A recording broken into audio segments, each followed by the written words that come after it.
Honorable Président de l'Assemblée nationale, Honorable Président du Sénat, Madame la Première ministre, chef du gouvernement, honorables députés nationaux et sénateurs, Mesdames et Messieurs les membres du gouvernement, honorables présidents des assemblées provinciales, Madame et Messieurs les gouverneurs de province, distingués participants, Mesdames et Messieurs. C'est avec un réel plaisir que j'ouvre ce jour la 13e session de la conférence des gouverneurs de province ici à Bandundu, chef-lieu de la province du Kwilu. Je tiens avant toute chose à saluer chaleureusement la population de Bandundu-Ville et à travers elle l'ensemble du peuple du Kwilu ainsi que les autorités provinciales et locales pour la qualité de l'accueil qui nous était réservé.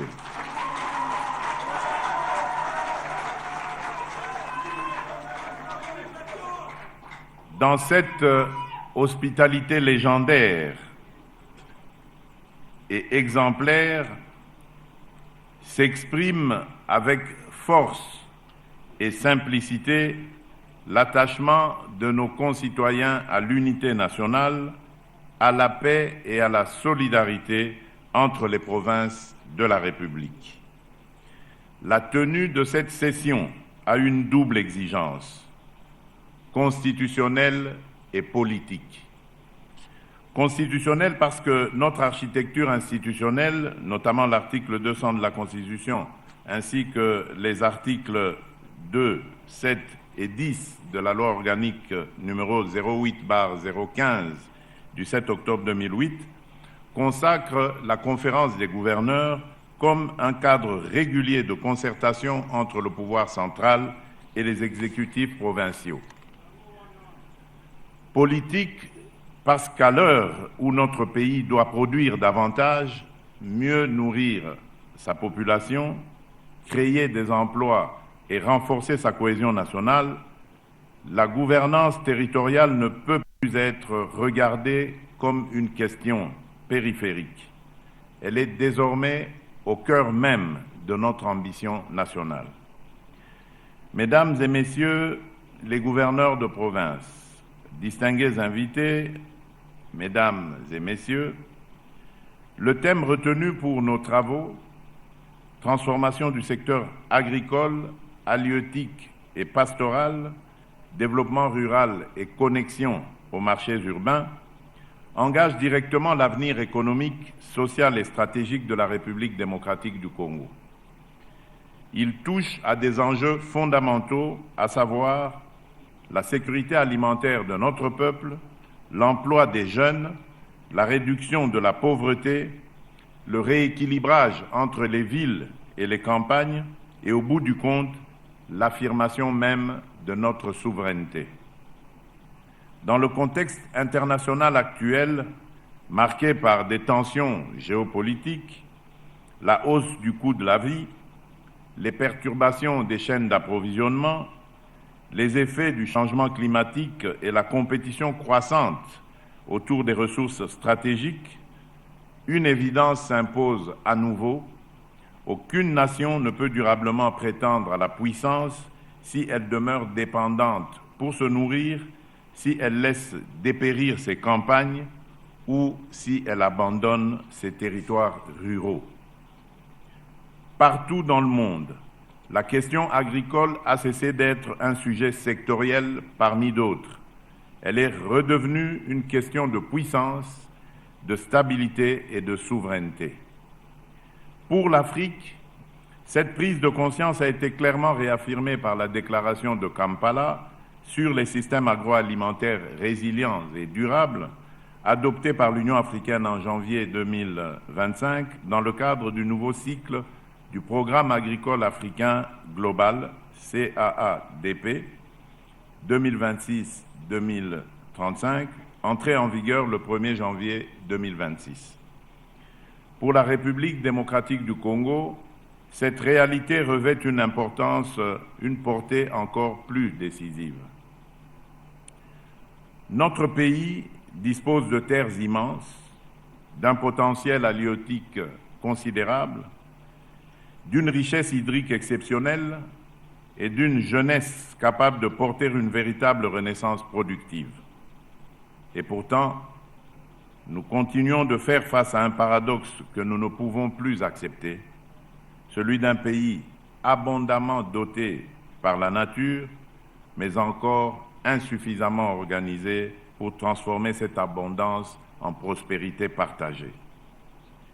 Car, malgré ces atouts, une part importante de notre population demeure exposée à l'insécurité alimentaire dans un contexte aggravé par les conflits, les déplacements des populations, les aléas climatiques et les fragilités économiques. Ce contraste entre l'immensité de notre potentiel et la persistance de telles vulnérabilités ne peut plus durer. Depuis le début de mon action à la tête de l'État, je porte la conviction que la transformation durable de la République démocratique du Congo passera aussi par la revanche du sol sur le sous-sol. Ce choix n'est ni rhétorique ni circonstanciel. Il procède de la vision que je porte pour notre pays, celle d'un Congo qui ne fonde pas sa prospérité uniquement sur l'extraction, mais également sur la production, la transformation, la création de valeur ajoutée locale et l'occupation intelligente de son territoire. C'est dans cet esprit que l'agriculture, la pêche, l'élevage et le développement rural occupent une place centrale dans nos priorités. Car derrière ces secteurs se jouent en réalité des questions décisives de stabilité sociale, d'aménagement du territoire, de sécurité, de justice économique et de dignité nationale. Mesdames et messieurs, nous devons néanmoins avoir le courage de regarder la réalité en face. La transformation du secteur agricole, halieutique et pastoral demeure entravée par des contraintes structurelles majeures. Parmi celles-ci figurent l'insécurité persistante dans plusieurs territoires, les conflits fonciers et agro-pastoraux, la faiblesse des infrastructures de desserte, ainsi qu'une coordination encore insuffisante, souvent marquée par le chevauchement des interventions et le manque de cohérence des initiatives. À ces difficultés s'ajoute l'insuffisance des financements, l'accès limité aux intrants, aux technologies et aux services d'appui, la prévalence des maladies animales, les effets croissants du changement climatique, ainsi que le déficit d'encadrement structuré des producteurs et des coopératives. Le draft soumis à notre examen en dresse à juste titre un diagnostic sévère mais lucide. Il montre combien ces obstacles nourrissent la pauvreté rurale, accentuent l'exode vers les centres urbains, alimente une urbanisation désordonnée et, en définitive, fragilise la cohésion sociale. C'est précisément pour répondre à ces défis que le gouvernement a engagé plusieurs initiatives structurantes. Je pense notamment au programme de transformation de l'agriculture, au programme national de développement agricole, à la relance des filières prioritaires, à la structuration des coopératives, à la promotion de la pêche et de l'aquaculture, ainsi qu'aux efforts entrepris pour améliorer la gouvernance sectorielle et renforcer le capital humain. Je pense aussi au programme de développement local des 145 territoires que j'ai voulu comme un instrument concret de correction des inégalités territoriales et de transformation rurale durable des conditions de vie dans nos milieux ruraux.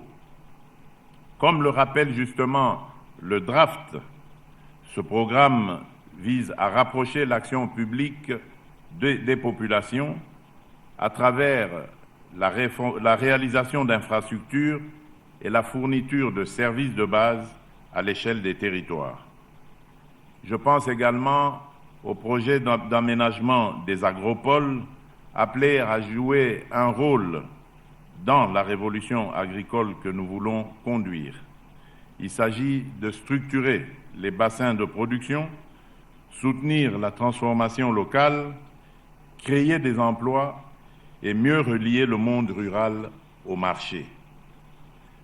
Le déploiement progressif de ces agropoles, avec l'implication des provinces et des entités territoriales décentralisées, sera déterminant. Je pense enfin au couloir vert Kivu-Kinshasa, initiative majeure que nous avons lancée en 2025 et qui traduit une vision nouvelle de notre développement. Une vision dans laquelle la paix, la production, la cohésion nationale et la protection de notre patrimoine naturel avancent désormais d'un même pas. Ce projet ambitieux, adossé à la création de la plus vaste aire protégée communautaire au monde, ne répond pas seulement à un impératif environnemental, il porte une ambition plus profonde, transformer des espaces fragilisés par des conflits en territoires d'opportunités, d'activité légale et de prospérité durable. À travers ce couloir vert, nous faisons le choix de substituer à l'économie de la guerre une économie de la vie, du travail et de l'espérance. Il s'agit de protéger nos forêts, de restaurer les écosystèmes, de créer des emplois durables, de soutenir une agriculture responsable, de stimuler la transformation locale et de mieux relier les bassins de production à l'Est aux grands marchés de consommation de l'Ouest. Par les partenariats engagés, par les infrastructures sobres qui les accompagnent, par les chaînes logistiques, énergétiques et agro-industrielles qu'appelle le couloir vert, celui-ci incarne une conviction forte, à savoir, en République démocratique du Congo, la transition écologique peut et doit devenir un levier de stabilité, de souveraineté et de paix durable. Mesdames et messieurs, distingués participants, la transformation du secteur agricole, halieutique et pastoral ne se heurte pas seulement à des défis techniques et financiers. Elle se heurte aussi, trop souvent, à des faiblesses de gouvernance, à des blocages institutionnels, à des rivalités de pouvoir, à une mauvaise articulation entre les niveaux de décision et parfois à une compréhension imparfaite de ce que signifie réellement la décentralisation dans un État unitaire. Je veux le dire avec gravité.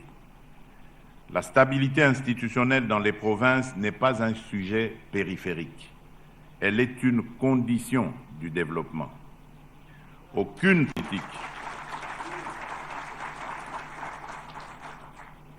politique agricole sérieuse ne peut prospérer dans un environnement marqué par des crises répétées entre gouvernements provinciaux et assemblées provinciales.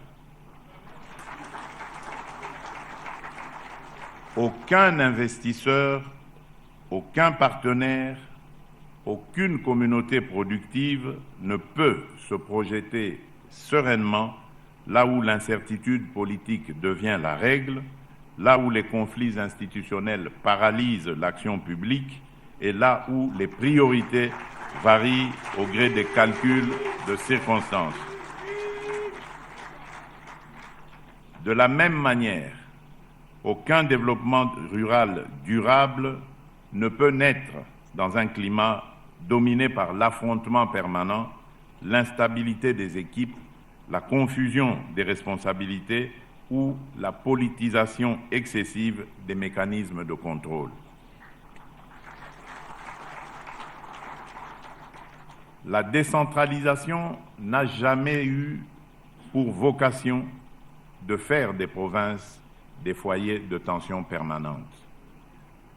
Elle n'a jamais eu pour objet de substituer aux exigences de bonne gouvernance des logiques de confrontation, de captation ou de blocage.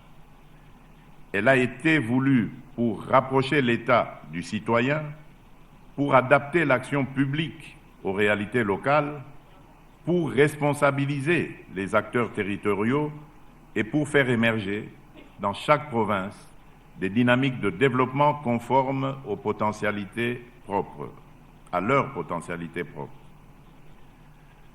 J'attends donc de tous les acteurs provinciaux et de tout particulièrement des gouverneurs et des présidents des assemblées provinciales qu'ils se montrent à la hauteur de cette responsabilité historique. Le contrôle parlementaire provincial est légitime, il est nécessaire, il est sain dans une démocratie, mais il ne peut devenir un instrument de chantage politique ni d'instabilité chronique.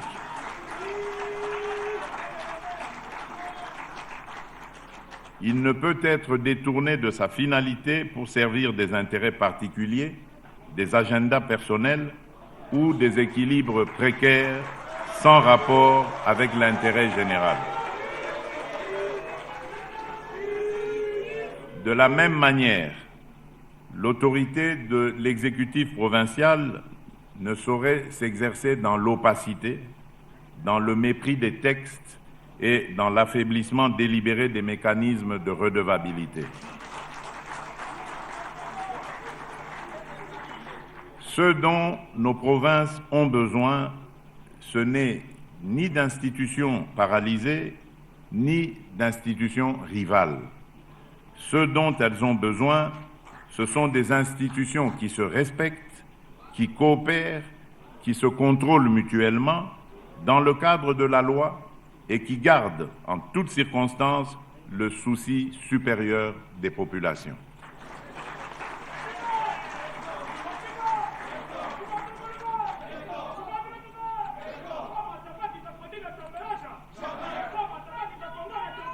Madame et Messieurs les gouverneurs, vous êtes au premier rang de cette exigence.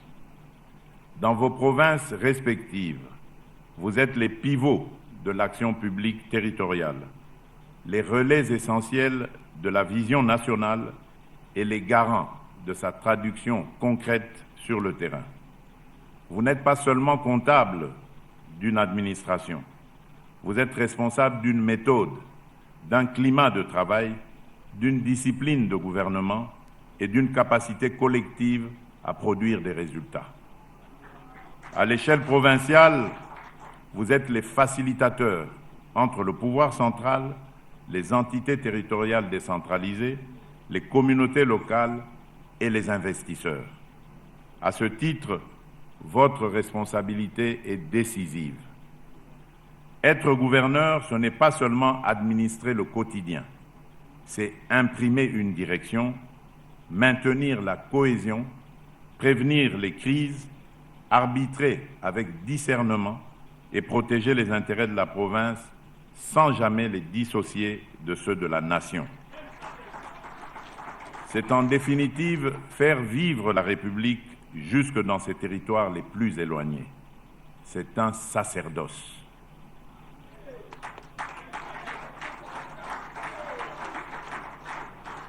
La transformation du secteur agricole, halieutique et pastoral ne se décrète pas depuis Kinshasa. Elle se construit dans les provinces, dans les territoires, dans les chefferies, dans les secteurs et dans les villages, au contact direct des producteurs, des pêcheurs, des éleveurs, des coopératives, des PME rurales et des marchés de proximité. C'est pourquoi l'ambition agricole que nous portons aujourd'hui ne pourra se réaliser pleinement qu'à travers des exécutifs provinciaux stables, structurés et crédibles, capables d'inscrire leur action dans la durée et de la déployer avec constance, en cohérence avec la vision que je porte pour la nation. Car le temps du développement n'est plus celui de l'agitation institutionnelle. Il exige de la continuité, de la lisibilité et de la constance. Je vous invite donc à faire de vos provinces non pas des espaces de conflit, mais des espaces de résultats. Non pas des théâtres de rivalité improductive, mais des laboratoires de solutions. Non pas des centres de consommation administrative, mais de véritables pôles de production, d'investissement et de transformation. Mesdames et messieurs, le développement rural ne se résume pas à produire davantage. Il suppose d'abord de mieux gouverner les territoires de production. Gouverner ici signifie sécuriser le foncier, désenclaver les bassins agricoles, lutter contre les tracasseries et les prélèvements illégaux, garantir un minimum de sécurité dans les zones de culture, de pêche et d'élevage et créer un climat de confiance pour les producteurs, les commerçants, les coopératives, les transformateurs comme pour les investisseurs. Or, sur chacun des sujets, la province est un échelon décisif. C'est à ce niveau que se mesure très concrètement la crédibilité de l'action publique. C'est là que le citoyen voit si l'État agit réellement ou s'il s'efface. C'est là surtout que nos institutions doivent démontrer leur capacité à produire autre chose que des textes, des routes praticables, des marchés organisés, des zones de production sécurisées, des filières structurées, des recettes bien gérées et des services effectivement rendus aux populations. Voilà pourquoi je tiens à insister sur un point: il n'y aura pas de transformation agricole durable sans gouvernance provinciale exemplaire. Il n'y aura pas de développement rural solide sans discipline budgétaire. Il n'y aura pas de connexion efficace aux marchés urbains sans planification territoriale cohérente. Il n'y aura pas d'investissement soutenable sans sécurité juridique et institutionnelle, et il n'y aura pas de progrès réel tant que les ressources publiques continueront d'être dispersées, mal priorisées ou détournées de leur finalité première, qui est de servir le producteur et au-delà le citoyen. Mesdames et messieurs, messieurs les gouverneurs de province, distingués participants, mesdames et messieurs, notre ambition est claire: mieux relier les territoires ruraux aux centres urbains, mieux intégrer la production locale aux chaînes de valeur, mieux connecter nos provinces aux marchés nationaux et régionaux, afin de faire émerger une économie plus équilibrée, plus inclusive et plus résiliente. Une telle ambition appelle des investissements soutenus dans les routes de desserte agricole, les capacités de stockage et de conservation, l'accès à l'énergie, les outils de transformation, les infrastructures de transport ainsi que des solutions numériques. Mais au-delà des infrastructures et des mécanismes, la condition décisive demeure la même: une volonté politique constante, soutenue par une gouvernance crédible. C'est pourquoi je forme le vœu que cette 13e session de la Conférence des gouverneurs soit aussi un moment de clarification politique. Clarification sur le sens véritable de la décentralisation, clarification sur les responsabilités respectives des exécutifs provinciaux et des assemblées provinciales, clarification sur les exigences minimales de stabilité institutionnelle, de transparence dans la gestion et de redevabilité dans l'action publique, clarification enfin sur cette vérité essentielle: l'autorité publique n'est pas un instrument de positionnement, mais un devoir exercé au service de la population.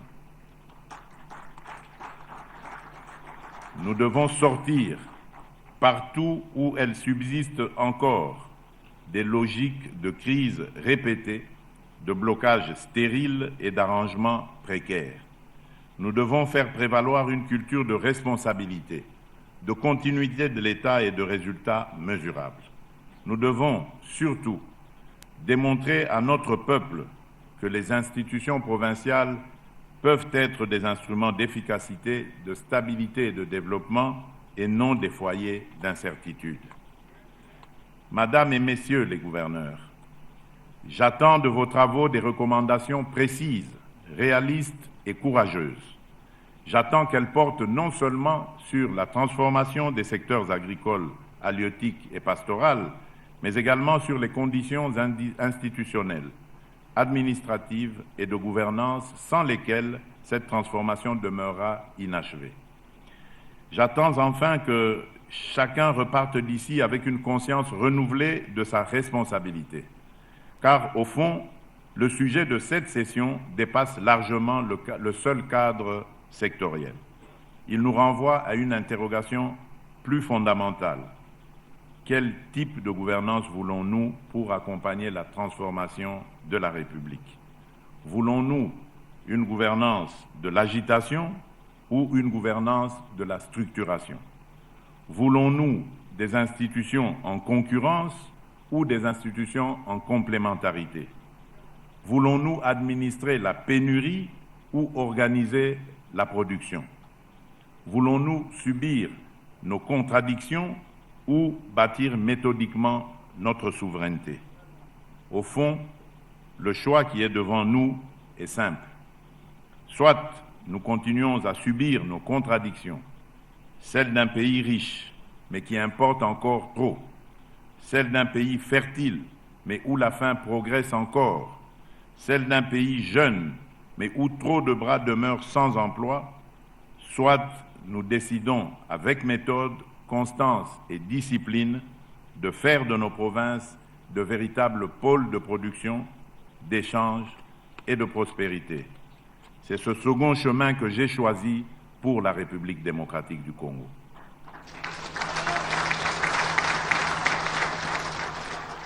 En effet, j'ai fait le choix de la stabilité, de la responsabilité et de l'action. Je veux des provinces qui produisent. Je veux des provinces qui inspirent confiance. Je veux des provinces qui coopèrent avec le pouvoir central dans un esprit républicain. Je veux des provinces qui deviennent, pour leur jeunesse, des espaces d'opportunité et d'avenir, et non des espaces d'impasse. Parce qu'en définitive, transformer l'agriculture, la pêche et l'élevage, ce n'est pas seulement développer des filières, c'est stabiliser les territoires, c'est renforcer l'unité nationale, c'est donner du concret à la décentralisation, c'est restaurer l'autorité utile de l'État, c'est créer de la richesse là où vivent nos populations, c'est faire reculer plutôt la dépendance, la pauvreté et la frustration. Enfin, c'est donner à la République démocratique du Congo les moyens de sa souveraineté. C'est sur cette conviction que je déclare ouverte la 13e session de la conférence des gouverneurs de province. Que Dieu bénisse la République démocratique du Congo et son peuple. Je vous remercie.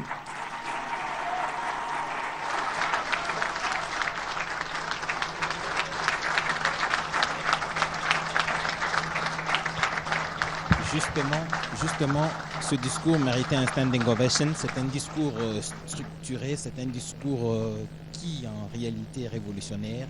Il rappelle les responsabilités des uns et des autres dans nos provinces. Excellences, Monsieur le Président de la République, chef de l'État et Président de la Conférence des gouverneurs des provinces,